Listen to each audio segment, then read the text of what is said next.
Welcome to another episode of Conversations for Financial Professionals, where we are shaping the next generation of financial advice. And today we have a very special guest, Miss Andrea Koppel.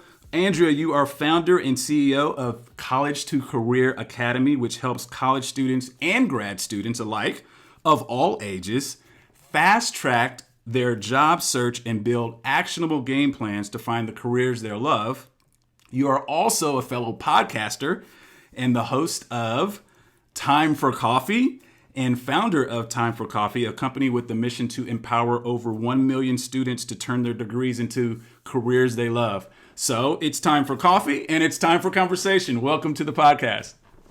Oh, thank you so much, Dom. It is super exciting to be here with you.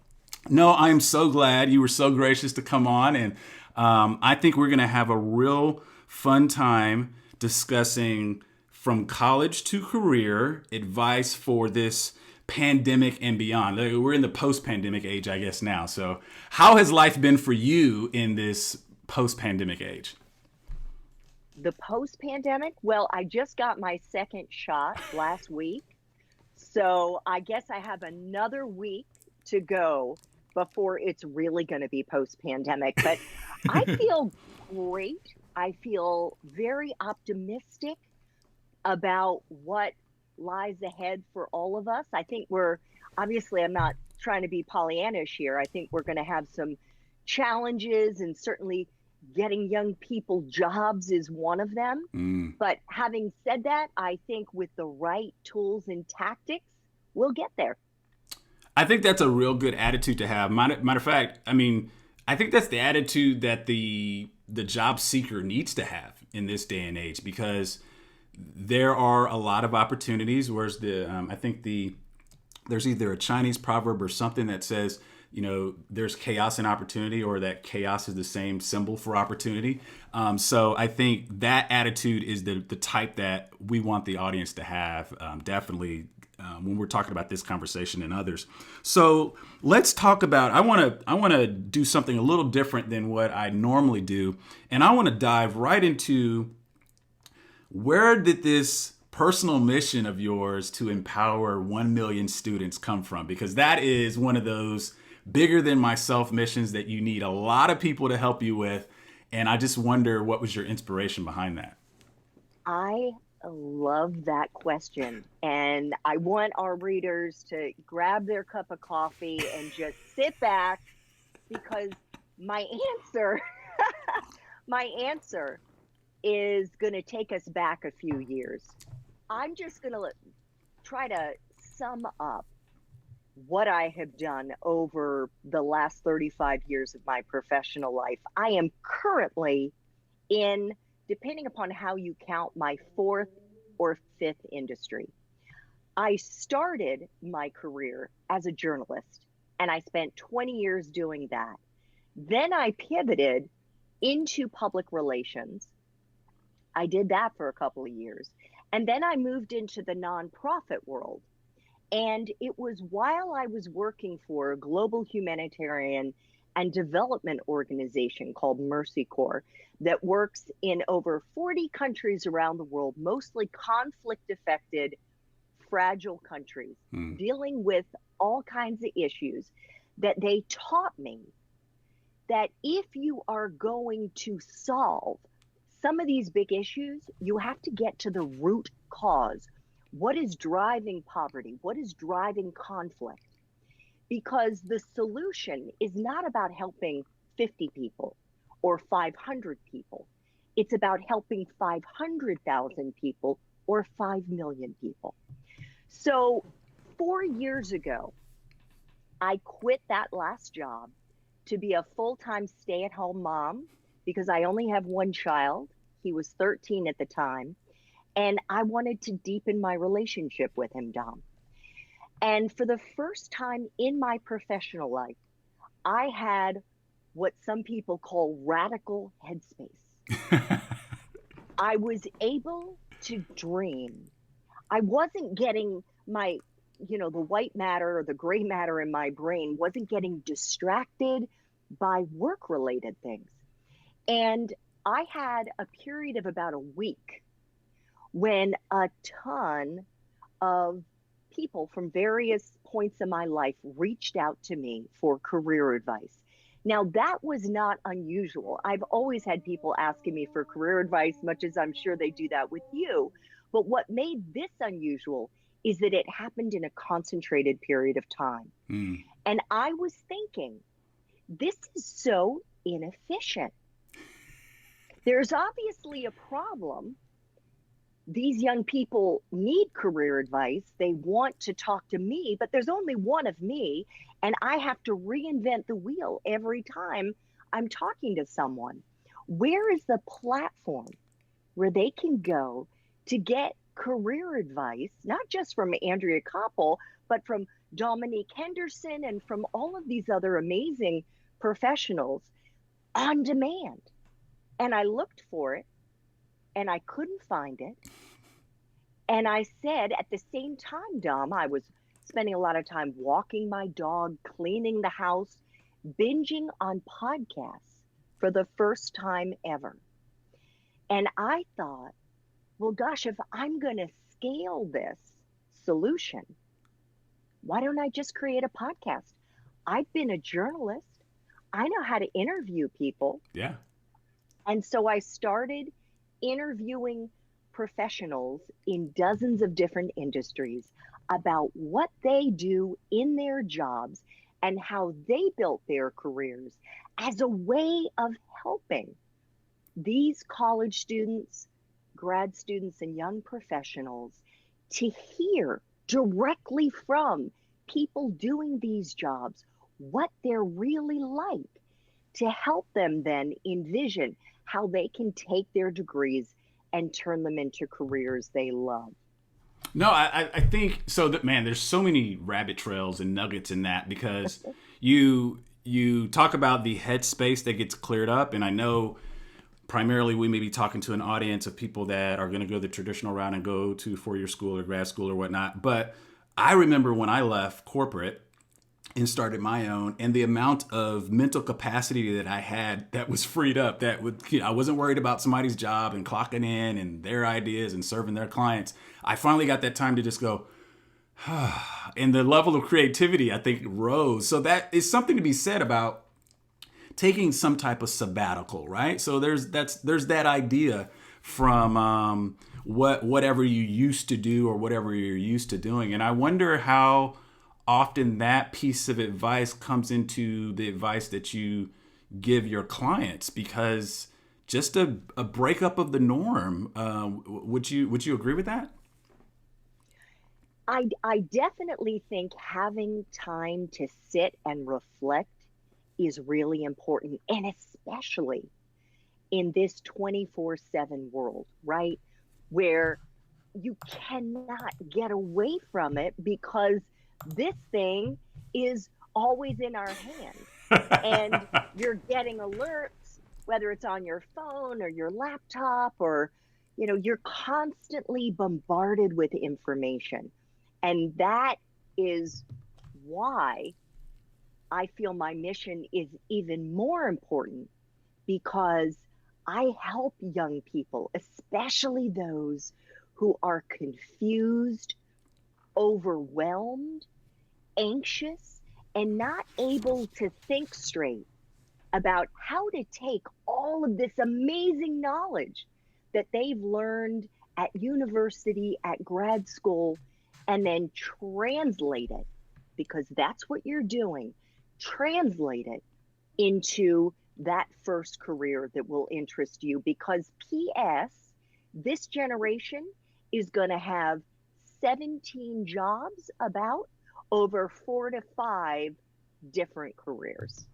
No, I'm glad you brought that stat up, because that's the reality of the life we live in now. I graduated college in 98, and the job market was a lot different than it is now. And I wonder what your thoughts are about those 17 opportunities, if you will, throughout all your career spots that you're gonna sit through. Because how should one be preparing themselves to find this career of their dreams? Because I think the notion's out there now that that's almost impossible to do in my first or second job. It's going to take me a little while to do that. How would you steer someone, or even you may disagree with that, or agree with it or not? I don't know. What would be your advice there?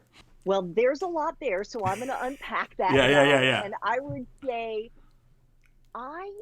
if you are defining your dream job as being a perfect job, I want to dis disavow you of that notion, because Thank even you. even though Dom and I are in our happy zone, we are living out our purpose and our passion, and you will have multiple passions over the course of your life, most likely.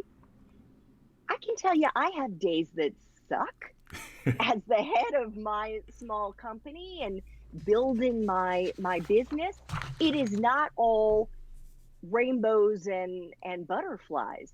So I would say there is no such thing as a perfect job. For a college student, what I would like to tell you is that you can start anywhere. Don't think about this as you have to pick the job that is going to be your career from here on out, because that is not the case. Start anywhere. And in fact, let me tell you that your major, whatever it is not the tiny house. I'm trying to make a little house over my head here for those of you watching on video. And I'm looking at myself, and it's a very strange looking house. But it's not the house that you're going to be forced to live in for the rest of your life. Mm. In fact, it is the foundation of a professional skyscraper that you're going to be building over the course of your professional life, with each new job and each new career adding a new floor in that skyscraper. Ooh, wait, So pause on just that. Pause on start. that. Yeah, that Okay, you're go ahead. yeah, you're dropping some nuggets right here. We gotta unpack this a bit. So I love that framework that you have, because I think that starts to, even in my own personal philosophy with my youngest, which is a 19-year-old, I begin to think about that different. It's just the foundation. College, if you will, formal education becomes this foundation that you build upon, and 30, 40 years later, obviously you have this nice erected skyscraper that, sometimes, the elevator didn't go all the way to the second floor. Now we got to take the stairs, that kind of stuff, right? Those things Right. happen. Totally. But I love that framework. Where did that come from? It was just the course of describing, trying to explain to young people how their careers would unfold. And I remember starting with, it's not going to be a tiny house. And then I was thinking, well, then what is it? You are learning hard and soft skills in school. You are learning hard and soft skills in your extracurricular activities, in your part time jobs, in your volunteer work, in your full time gigs. You are picking up so many different skills. And I think colleges, universities do a terrific job about teaching you what you need to learn in your major. They do a terrible job helping you translate that into the real world. So break down the walls of that tiny house and disaggregate what you've been learning. Take a sheet of paper, have 3 columns. The first column, write down all your technical skills, your hard skills. The second column, write down all of your soft skills. These are the interpersonal skills. The third column, write down what all of your interests are. What extracurriculars, clubs, team sports, volunteer work have you been involved in that you loved, that lit you up, that filled you with energy?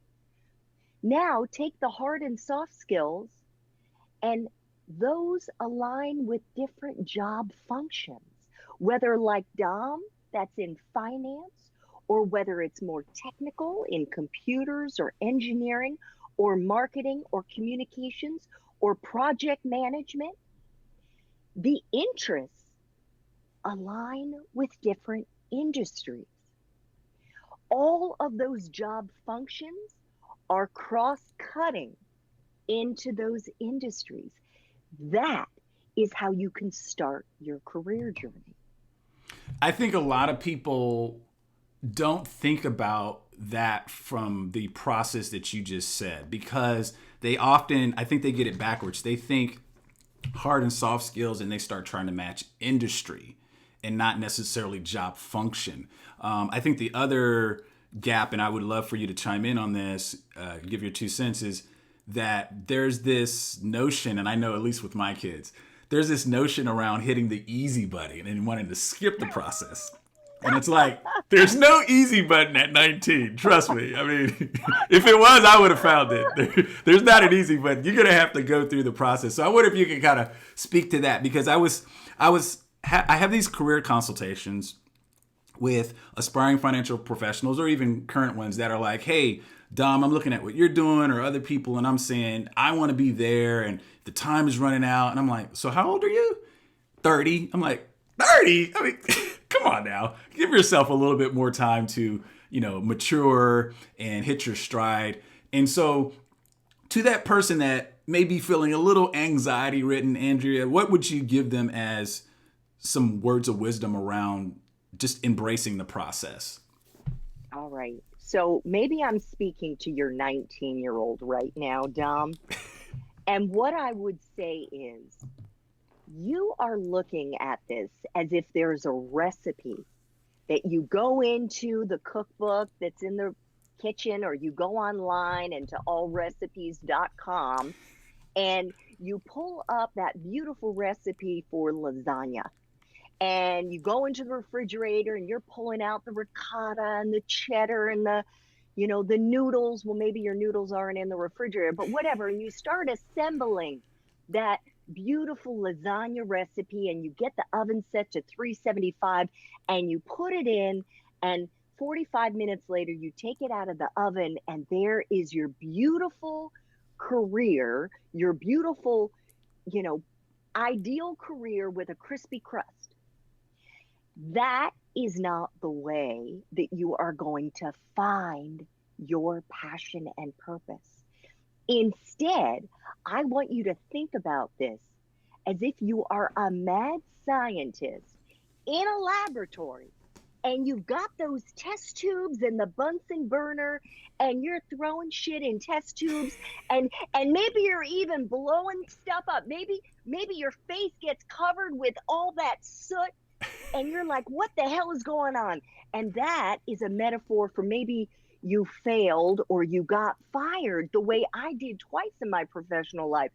Or maybe you put a little bit too much of this or too much of that. The bottom line is, why am I using this metaphor? Because the way that you find your passion and your purpose is by iterating and testing and trying out different jobs, maybe in different industries. You need to do it because each of us is a different formula. We are not a recipe. We have different interests, different likes, different ideas, and different superpowers. And I can talk about that if you want. And the only way that you will discover it, I'm so sorry, Dom's 19-year-old son, is by daughter, yeah, by starting and doing and failing and learning from that and trying something else. Coaching. Now, that's probably a topic that you either know you need it or you don't. So I'm not here to tell you that you need a coach. However, what I will tell you is that as an existing financial professional, sometimes you might find yourself a little inconsistent or even frustrated when you compare your success to those of your peers. That's because you have more in you, my friend. You got more to pull out. You got some more potential. Enter the Masterclass Coaching Lab. Having consulted some of the top advisors over the past few years, including building my own wealth management firm, I know what it takes to take you and your team to the next level. So as one of my coaching clients, we're gonna have a no fluff, customized plan to absolutely crush your goals. No BS, no fluff. Need to break away and start your own firm? Got you covered. Need to find your ideal client? Got you covered. Maybe you need help finding that ideal client or implementing some ROI producing systems and workflows. Got you covered. In either case, the Masterclass Coaching Lab is probably for you. Look, if you're serious about getting to the next level and you need some assistance, all you need to do is go to thejumpstartcoachinglab.com/masterclass and get started with your application. Let's get back to that episode. You're hitting the nail on the head here. This is the same advice that I give to career changers that have had a successful career doing XYZ, and now they're like, I want to be a financial advisor. So I go, okay, so these are some of the things that you need to consider. And then they go, well, how do I, what's the formula for this? Or what's the formula for success? And I'm like, there is no formula. There's get some dirt under your fingernails, roll up your sleeves, go try it and iterate, like you said, and see what you like. This is one of the reasons that I don't advocate that people necessarily go right into like CFP. Certified financial planners are great. I have one. However, the point is you don't know what you like and dislike about this industry until you get in and start doing it. And so sometimes experience is the best teacher. It sounds like you agree with that, but I just want to kind of put that in context for the young and the old. I absolutely agree 100%. And I'm going to add something else. Mm-hmm. The reason that I tell college students and young professionals that they need to do and try, and why they can start anywhere, is because magic happens. Remember, I talked about at the beginning about that Chinese friend of my parents who just so happened to be in the US, and he had just met this woman, this businesswoman in New York, who just so happened to have a job opening for a young woman who spoke Chinese. I mean, what are the chances? Yeah. Well, I took that job. I got it. I took it. I went to China. I was working in business, which didn't interest me. But guess what? All of my friends were journalists. That is what was the aha moment for me. I realized by listening to them that that is what I want to do. Magic is going to happen to you, my friends, over and over and over again.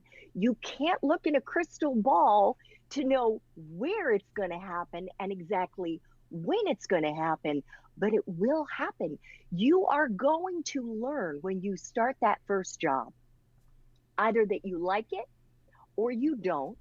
You're going to meet people who will open your eyes to other jobs, to other types of job functions that might be a better fit for you.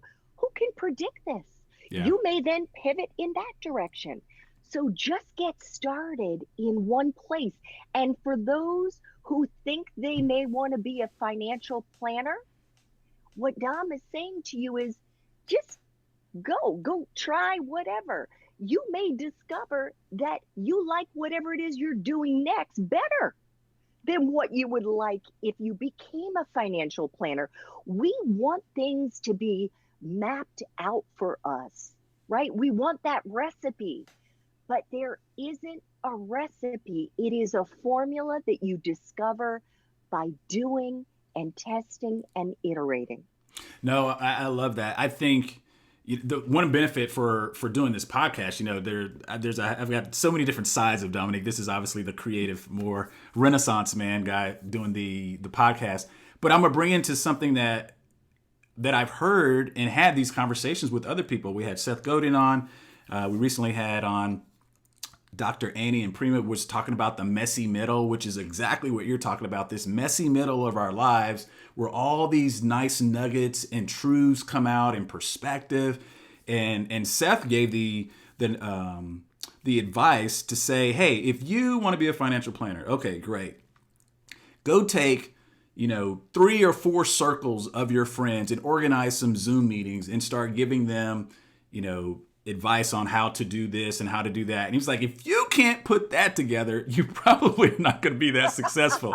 So there's a lot of great wisdom even in these conversations that I'm bringing back in. But I think the underlying tone here is that you've got to get out there and try something. Pandemic or not, you're going to have to say to yourself, okay, I have some interest here. I have some hard soft skill marriages here that work pretty good. Let me go see what I like to do. Oh, didn't like that. Let me move to something else. And I think that's probably the formula that you seem to be kind of leaning towards here. I want to pop into something though that you're doing on, in your business. Let's talk about this college to career and how if somebody's listening and they're like, I'm in my last year of school or just starting in a career, how could they use some of the tools that you've put together on that platform?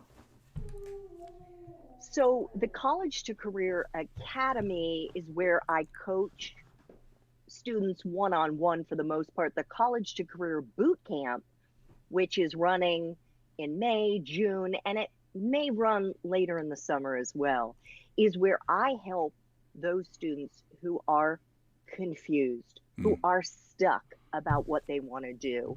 And in day one, we get career clarity, and I help them identify at least 3 different industries that they would be excited to explore. And we, of course, nail down the job function that fits them. And then day 2 is when we dig into the modern job searching tools, tactics, and strategies. And one of the biggest, I'm sure is not going to come as a surprise to you. It's knowing how to be strategic in the way that you network on LinkedIn. And first of all, LinkedIn has, yes, right, lots of nods, has 740 million people who are on that platform. But it is about so much more than just pressing the connect button. That is the worst thing you can do, because once you have that career clarity, then you go super focused. And I help students learn how to identify the right people to connect with, and then how to have really effective informational interviews. What is an informational interview? That is where you are learning from the person who is in those jobs what they do. That's what I do on Time for Coffee. That's exactly what I do. I am teaching you how to do what I've been doing for the last 3 years, over hundreds and hundreds of interviews with these professionals, so that you can say, that doesn't sound so interesting. I don't think I want to do that. But it also gives you an opportunity to develop the beginning of a relationship with this person. You're not asking them for a job. You're asking them for their advice. And at the end of that interview, here's some free advice for all of our viewers and listeners. You want to make sure to get at least 2 names, maybe even email addresses of people they would recommend that you speak with. Why is that so important? Because then you can put in the subject line, Dominique Henderson recommended we talk. And you better believe they are going to respond to that message. So this is how you build out your network and uncover the hidden job market. 80% of all jobs, Dom, sorry, I'll just finish this one point. 80% of all jobs out there today are not on monster.com. They're not on Indeed. They are not on ZipRecruiter. They are not posted. The way you find them is through networking, and that is what I teach my students. No, you're preaching. You're preaching. I just had a career changer email me that's in my course, and they were saying, hey, where's this stuff and where's all this other kind of stuff about jobs? And I was like, a lot of this stuff is not in plain sight. It's going to be you building your network.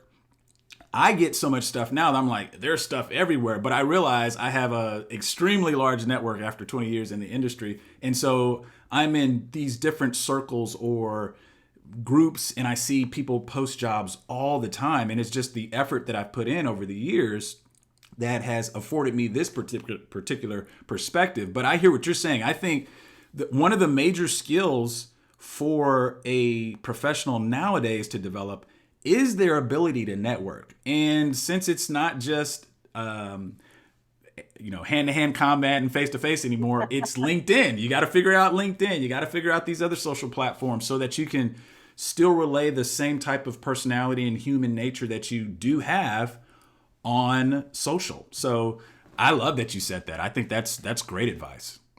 100%. And I just posted on LinkedIn this week. In fact, I post 7 days a week. And this post was about why I love networking so much. And I really do. I love, love, love networking.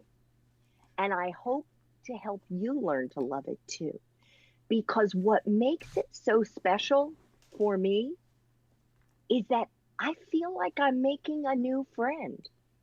Now, they may not become your BFF, but this is a human connection that you're making. That is a real life human being.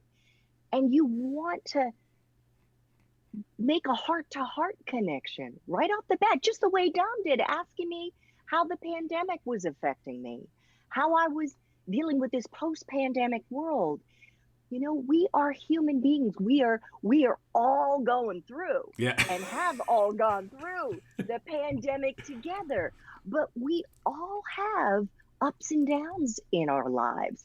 And I think one of the things that makes networking so beautiful is that you are expanding your network of friends and contacts, and you may be able to help them. In fact, I can tell you right now how you can help Dom and how you can help me. You can comment on our posts on LinkedIn. You can like our posts, and guess what? We're going to notice you. And then when you reach out to connect and you put a little message in that 300 character note, and please do, you can bet we are going to be more predisposed to helping you. Yeah. Well, and there's so many tricks around that. I mean, we can go into a whole LinkedIn session, but I'm going to be respectful of your time. But you join a conversation, like you just said, by commenting, and then you also get notifications on who else is in that conversation. And if it's my conversation, I'm pretty sure there's going to be some financial advisors or firm owners in there for all those people that are looking for firms to join, and vice versa with your network. So there's just so many different ways to run with that. I think this is definitely really, really great advice, especially since we've been a little bit more confined than we were 18 months ago. So I'm cognizant of that, and some people have limited resources and or other challenges. But I would just admonish you to take Andrea's advice, because a lot of this is exactly what is going to propel you in not just the financial services career, but any career. This is pretty universal advice. So, this is a podcast to help empower tomorrow's financial professional, Andrea, with tools to serve their client at the next level. With that being said, what word or words of wisdom would you like to leave with the audience? I want to let you know that all of us, and Dom and I have not had this conversation before. So I'm going to say 90% of the guests I've interviewed, including myself, had no clue what we wanted to do with our lives when we graduated. It is natural to feel that way. The opposite of fear is excitement. I think that's the flip side. If you flip the script on being afraid, it is excitement. Feel the excitement of the unknown. Start anywhere and just let the magic happen, because it will. And don't forget about me or Dom when you're rich and famous. Remember who helped you get there. I love it. I love it. I love it. Definitely don't forget the small people. Yeah, I love it. I love it. Andrea, this has been so great. You have so much wisdom, and we're going to have to connect a little further and maybe have you back, because I know from just this short interaction that you can take us so much further down the rabbit hole than what you did today. Oh, it would be my pleasure, Dom. This was absolutely fantastic. Great stuff. Have a great day. You too. Hey there, thanks for watching. If you are an aspiring financial professional trying to make it to the next level, make sure you join me inside of my free community where we can continue the conversation about this topic and other things to help you make the leap into financial services. I'll see you inside.